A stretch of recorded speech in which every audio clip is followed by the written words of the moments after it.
ఏ అర్హత ఏ యోగ్యత లేని మనల్ని తన రొట్టెలో ద్రాక్షరసంలో చేపట్టడానికి అర్హత కలిగిన పాత్రగా, యోగ్యత కలిగిన పాత్రగా దేవుడు మనల్ని సిద్ధపరిచినందుకు అందరం స్వరం ఎత్తి నోరు తెరిచి దేవుడు కృతజ్ఞతాస్తుతులు చెల్లించుకుందాం.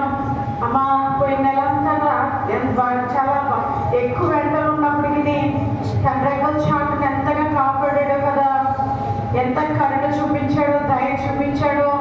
ఎంతో మంది ఎండలు తట్టుకోలేక భయంకరమైన పరిస్థితుల్లో ఉన్నప్పటికీ తన ప్రేమను బట్టి మనం చూపించిన దయను, జాలిని, కనికరాన్ని జ్ఞాపకం చేసుకుంటూ దేవుని కృతజ్ఞతాస్తుతులు చెల్లిద్దామా. అమ్మ, అందరం నోరు తెరవండి, దయచేసి నోరు తెరుద్దాం. ఉదయకాలంలో నా కంఠస్వరం నీకు వినబడనివ్వని దావీదు భక్తుడు వాక్యం ద్వారా సెలవిస్తా ఉన్నాడు కదా. నీ కంఠస్వరం వినబడటానికి, స్వరమెత్తి ఆరాధించడానికి, స్వరమెత్తి స్తుతించడానికి, మహిమపరచడానికి, గణపరచడానికి నువ్వు సిద్ధంగా ఉంటా ఉన్నావా? చదువులతో కాదు, నీ స్వరమెత్తుదాం. మన స్వరమెత్తి హృదయపూర్వకంగా దేవుని సన్నిధిలో దేవునికి ఆరాధన చేద్దాం. మనం ఆరాధన చేస్తా ఉంది దేవుని కొరకు, మనుషుల కొరకు కాదు, కానీ నిజమైన దేవుణ్ణి, సజీవుడైన దేవుణ్ణి, గొప్ప దేవుణ్ణి మనం ఆరాధిస్తున్నామని జ్ఞాపకం ఉంచుకుని హృదయపూర్వకమైన ఆరాధన చేద్దామా. ఎవరు ఏ ఆరాధన చేస్తున్నాడో దేవుడు ఎరిగిన దేవుడు, దేవుడు చూచున్న దేవుడు. నువ్వు మనుషులు మోసం చేయొచ్చేమో కానీ నువ్వు దేవుడు మోసం చేయలేమని గుర్తిరుగుతావా?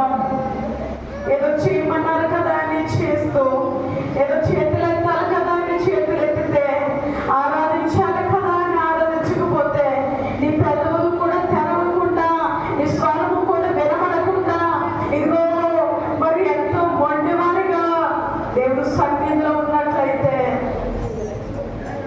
దేవుడు నిన్ను చూసి సిగ్గుపడతాడేమో కదా, దేవుడు నిన్ను చూసి బాధపడతాడేమో కదా. అయ్యో, ఎంత ప్రేమ చూపిస్తున్నప్పటికీ, ఎంతగా పోషిస్తున్నప్పటికీ, ఎంతగా సంరక్షిస్తున్నప్పటికీ, ఎంతగా కాపాడుతున్నప్పటికీ ఇదిగో స్తుతించలేని వారిగా మనం ఉంటున్నాము అని దేవుడు చింతపడతాడేమో. ఆయన కన్నీరు కాలుస్తాడేమో కదా. ఆయన గాయాలు రేపేదానిగా మనం ఉంటున్నామా? ఆయన ప్రేమను ఒక్కసారి జ్ఞాపకం చేసుకుందామా? ఆయన దయను ఒక్కసారి జ్ఞాపకం చేసుకుందామా? అమ్మ, దయచేసి నోరు తెరవండి. అందరము నోరు తెరుద్దాం. యేసయ్యా, సహాయం చేయండి. ఇదిగో స్తుతులకు పాత్రుడైన దేవా, స్తోత్రములకు అర్హుడైన దేవా, అయ్యా మీకు ఏమిచ్చి మరణం మేము తీర్చగలమయ్యా? మా వెండి బంగారాన్ని మీరు అడగట్లేదు కానీ మా విరిగి నలిగిన హృదయాన్ని కదా మీరు అడుగుతా ఉన్నారు. మా విరిగి నలిగిన హృదయంతో నీ సన్నిధిలో మేము కనబడేవారిగా, నేను స్తుతించేవారిగా మేము ఉండడానికి మాకు సహాయం చేయవా? అమ్మా, చెప్తున్నావా? ఎంతమంది ఉన్నప్పుడున్నాం కానీ స్వరమెత్తి ప్రార్థన చేసే వాళ్ళు ఎంతమంది ఉన్నారు? ఈ స్వరము దేవుడికి వినపడటానికి సిద్ధంగా ఉందా? స్వరమెత్తి దేవుడిని ఆరాధించడానికి ఇష్టపడుతున్నావా?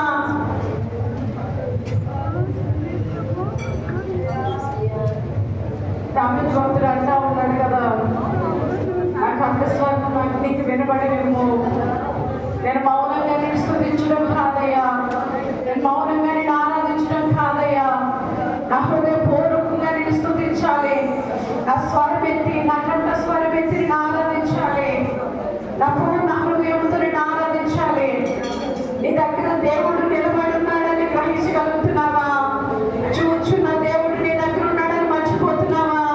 నువ్వు ఆరాధించేది, నువ్వు స్తుతించేది, నువ్వు గణపరిచేది సజీవుడైన గొప్ప దేవుడిని గ్రహించగలుగుతున్నావా? ఇంకా ఆయన ఆరాధించలేని పెదవులు, ఆయన స్తుతించలేని పెదవులు, ఆయన స్తుతించలేని నాలుక, ఆయన మహిమపరచలేని మనసు, ఆయన మహిమపరచలేని హృదయం నీకున్నట్లయితే ఈ రాత్రికి ఉదయకాల సమయంలో మార్చుకుంటావా? నేను స్తుతించే పెదవులు నాకు దయచే ప్రభా. నా పెదవులు కాల్చి ప్రభా. అశ్వ పెదవులు కాల్చిన దేవుడవు, నా పెదవులు కాల్చయ్యా. నన్ను పరిశుద్ధపరచయ్యా, నన్ను పవిత్రపరచయ్యా. ఇదిగో నా చేతులు నీ వైపు చాపుతున్నానయ్యా. నా చేతులు ఎలా ఉన్నాయో, నా మాటలు ఎలా ఉన్నాయో, నా చూపులు ఎలా ఉన్నాయో, నా నడవడిక ఎలా ఉందో నీ సన్నిధిలో పరిశీలన చేసుకునేలాగా నన్ను సిద్ధపరచువా. అమ్మా, చెప్తున్నావా? నన్ను పరిశుద్ధపరిచేయా చెప్తావా? ఇదిగో నా చేతులు పరిశుద్ధపరిచేయా. నా చేతులు నీ వైపు చాపు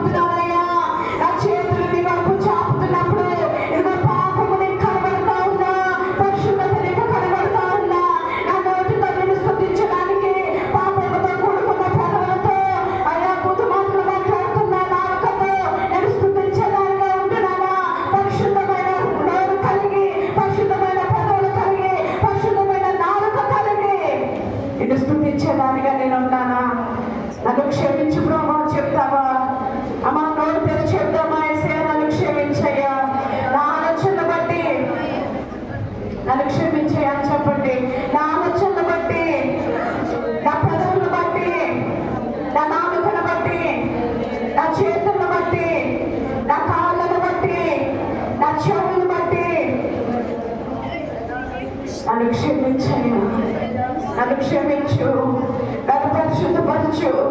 ఇప్పుడే నన్ను పరిశుద్ధపరచయ్యా. అయోగ్యంగా నిరంతర రాక్షసులను చేపెట్టద్దయ్యా.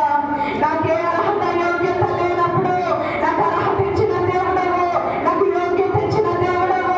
నీకు అసాధ్యమైనది ఏది లేదు కదా. నన్ను పరిశుద్ధపరచురా, నన్ను పవిత్రపరచురా. అయ్యా నీకు ఇష్టమైన పండుగ ఉంటూ అనేకమైన ఆశీర్వాదాలతో దీవెనలతో నింపబడడానికి నన్ను సిద్ధపరచయ్యా. చెప్తాం దేవునితో. దేవుడు అన్ని అడుగుతాం. నా అప్పులు తీర్చేయాలని అడుగుతాం. నాకు ఆరోగ్యం ఇవ్వని అడుగుతాం. నా భక్తికి ఆరోగ్యం ఇవ్వని అడుగుతాం. నా బిడ్డలకు సహాయం చేయాలని అడుగుతాం. నా బిడ్డలకు చదువులో సహాయం చేయాలని అడుగుతాం. నా బిడ్డల ఫీజుల విషయంలో సహాయం చేయాలని అడుగుతాం. ఇవన్నీ చాలా అడుగుతా ఉంటాం. కానీ అయ్యో నా భక్తులను పరిశుద్ధపరచు, నా బిడ్డలను పరిశుద్ధపరచు, నన్ను పరిశుద్ధపరచు. మా కుటుంబం నీకు నమ్మకస్తులుగా ఉండాలయ్యా. ఈ ప్రార్థన మనం చేయగలుగుతున్నామా? తిరిగి తగిన ప్రార్థన చేయగలుగుతున్నామా? ఆయన స్థిరపరచగలిగే దేవుడు, బలపరచగలిగే దేవుడు, పడిపోయిన చోటే నిన్ను నిలబెట్టగలిగిన సమర్థుడైన దేవుడు మన దేవుడు. ఇగో ఈ విషయంలో చింతపడుతున్నావో, ఏ విషయంలో బాధపడుతున్నావో, ఏ విషయంలో కన్నీరు కాస్తున్నావో, ఏ విషయంలో జరగదు అనుకుంటున్నావో, నువ్వు ఆయన పరిశుద్ధమైన జీవితాన్ని కలిగి ఆయన దగ్గర మొర పెట్టుకో. ఆయన దగ్గర మనవి చేయి.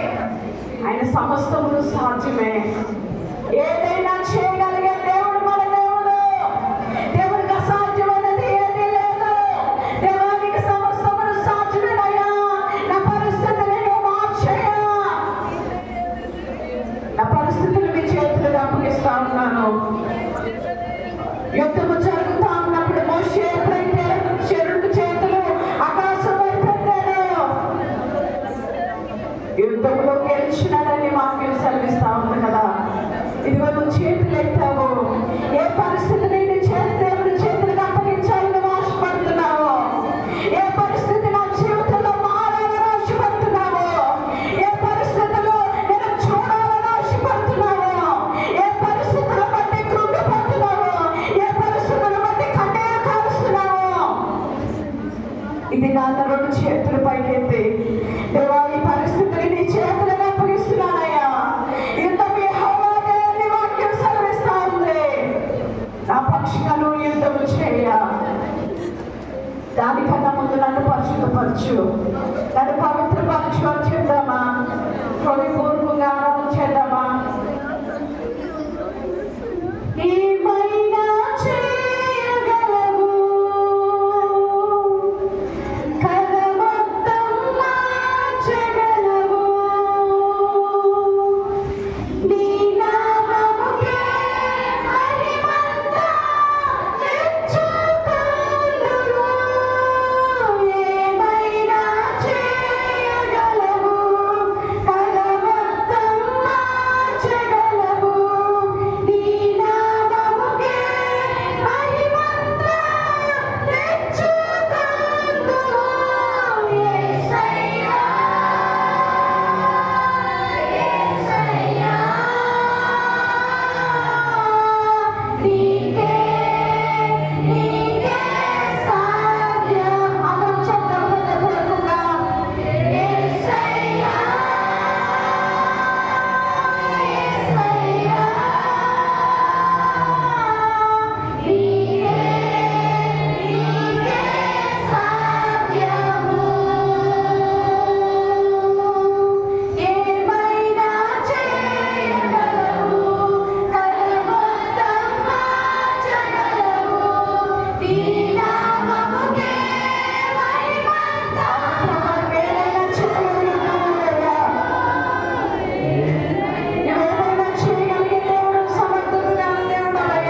హెచ్చించగలిగే దేవుడు, మన పక్షాన ఆయన నిలబడి మనకు చేయాలిచ్చే దేవుడు, ఆయన ఏదైనా చేయగలిగే దేవుడు, కథమంతమును మార్చగలిగే దేవుడు. ఆయన నామానికి మహిమ ఘనత ప్రభావంలో చెల్లించేవారుగా మనం ఉండగలుగుతున్నామా? ఇదిగో మా దేవా, నీ ఆలోచనలతో గొప్పవయ్యా. నిజమే తండ్రి, మా ఆలోచన వరకు ఇది జరుగుతుందో జరుగుతుందో అవుతుందో అని చాలా అనుమానాలతో ఉంటాం, కానీ నీ ఆలోచనలు ఎంతో గొప్పవి. అవి మా ఊహకు అందమైనది కార్యమును చేయగలిగే దేవుడు. ఈ కార్యము జరుగుతాడా అనే ఊహించని కార్యాలు కూడా మన జీవితంలో జరిగినప్పుడు అవి ఎంత గొప్ప కార్యాలు కదా, ఎంత ఆశ్చర్య కార్యాలు కదా. అనేకమైన కార్యాలు జీవితంలో చూసాను, ఇక ముందు కూడా చూడాలి అని అంటే దేవునికి నమ్మకస్తులుగా ఉందామా? పరిశుద్ధ కలిగిన జీవితాన్ని కలిగి ఉందామా? మా దేవాలు నా తోడుంటే అంతే చాలయ్యా. ఈ లోకంలో డబ్బులు, ఆస్తి, అంతస్తులు ఏమి మాతో రావు, ఏమి మాకు సాటి అయినది కాదు. నువ్వు మాతో ఉంటే చాలు, నీ తోడు మాకుంటే చాలు. అపవాది తలచిన కీడులన్నీ మేలుగా మార్చగలిగే దేవుడు మన దేవుడు. నువ్వు నమ్మినట్లయితే, విశ్వసించినట్లయితే, ఆశ కలిగి ఈ కార్యాలన్నీ మనం పొందుకోవాలనుకుంటే మన రెండు చేతులు పైకెత్తి హల్లెలూయా చెప్దామా? హృదయపూర్వకంగా యేసయ్యా నీకే స్తుతులయ్యా, నీకే స్తోత్రములయ్యా, నీకే మహిమయ్యా, నీకే ఘనతయ్యా. అంతకుముందు జరిగిన ప్రతి కార్యాలను బట్టి నీకు స్తుతులు చెల్లిస్తా ఉన్నాం. జరగబోయే ప్రతి కార్యాలను బట్టి కూడా నీకు స్తుతులు చెల్లిస్తా ఉన్నాం. నీకు స్తుతులయ్యా, స్తుతులయ్యా, స్తుతులయ్యా, స్తుతులయ్యా. నీకే స్తుతులు ప్రభువా. ఎన్ని వేల స్తుతులు చెల్లించినా నీ రుణము మేము తీర్చలేమయ్యా. నీకు స్తుతులు ప్రభువా. పాటను అర్థం చేసుకుంటూ ఒక రెండు లైన్లు కలిసి పాడదామా? మా దేవా, నీ ఆలోచనలు అవన్నీ ఎంతో గొప్పవి, అవి మా ఊహకు మించిన కార్యములుగా జరిగినవయ్యా. మా దేవా, నువ్వు మాతో ఉంటే చాలు, అపవాది తలచిన కీడులన్నీ లయమైపోతాయి. ఆయన ఆజ్ఞ ఇస్తే ఏదైనా జరుగుతుంది. ఆయన కంచె వేసినప్పుడు శబ్దం కూడా ఆ కంచె దాటి రాలేడు కదా. అలాంటి కంచె కావాలంటే పరిశుద్ధమైన జీవితాన్ని కలిగి ఉండు, లోబడి ఉండు, విధేయత కలిగి ఉండు, వినయము కలిగి ఉండు, దేవుని యందు భయభక్తులు కలిగి ఎప్పుడైతే ఆయనలో జీవిస్తావో దేవుడు ఖచ్చితంగా నేను హెచ్చించి ఆశీర్వదించే దేవుడు. కలిసి పాడదాం హృదయపూర్వకంగా. మా దేవా, నీ ఆలోచనలన్నీ ఎంతో గొప్పవి, మా ఊహకు మించిన కార్యములన్నీ జరిగి. మరొకసారి అర్థం చేసుకుంటూ, మా దేవా, నీ ఆలోచనలన్నీ ఎంతో గొప్పవి, మా ఊహకు మించిన కార్యములన్నీ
మనమందరం ఏకీభవించాం. పరిశుద్ధ దేవ తండ్రి, దేవాధిపతి సర్వాధికారి, దేవ ఇదిగో తండ్రి, దేవ ఇదిగో తండ్రి, స్థలములను బట్టి ప్రభావం బట్టి ప్రేమను బట్టి శాశ్వతమైన నీ ప్రేమను బట్టి దేవానికి అలాగే వందనాలు స్తోత్రాలు సమర్పిస్తాం ప్రభా. దేవ ఈ మాత్రం దీర్ఘత లేని నన్ను ముందుకు జ్ఞాపకం చేసుకో తండ్రి. దేవ ఇదిగో తండ్రి, నుండి దేవ ఈ వేడిలో కూడా దేవ ఇదిగో తండ్రి, దేవ ఇచ్చిన క్షేమాన్ని బట్టి వందనాలు ప్రభా. ఈ నామంలో దేవాన్ని స్థితించడానికి కనపరచడానికి ఈ మందిలో మేము ఉండడానికి ఇచ్చిన దేవాలయ తండ్రి గొప్ప అవకాశం బట్టి స్తోత్రాలు ప్రభావ. దేవా ప్రతి ఒక్కరి నీ ఆశను ప్రమాణించిన తండ్రి, దేవాన్ని ఆశించాలని తండ్రి, దేవా వెంకటేశ్వరు దయించి ఆత్మను దయించే తండ్రి, వాక్యానుసారమైన జీవితం ప్రతి ఒక్కరు దేవాలయ తండ్రి, దేవా జీవితాలను దేవ వాక్యానుసారంగా నడిపించుకోవడానికి వాళ్ళ దేవాలయ తండ్రి, దేవా వాక్యం దేవా వాళ్ళ మనసులో వెళ్ళడానికి సహాయం దయచేయండి. జ్ఞాపకాలు దేవాలయం తండ్రి, ఎందుకు పనులను జ్ఞాపకం చేసుకుంటే దేవాలయ కొద్ది పాఠం సంచరిస్తున్న పాఠంలో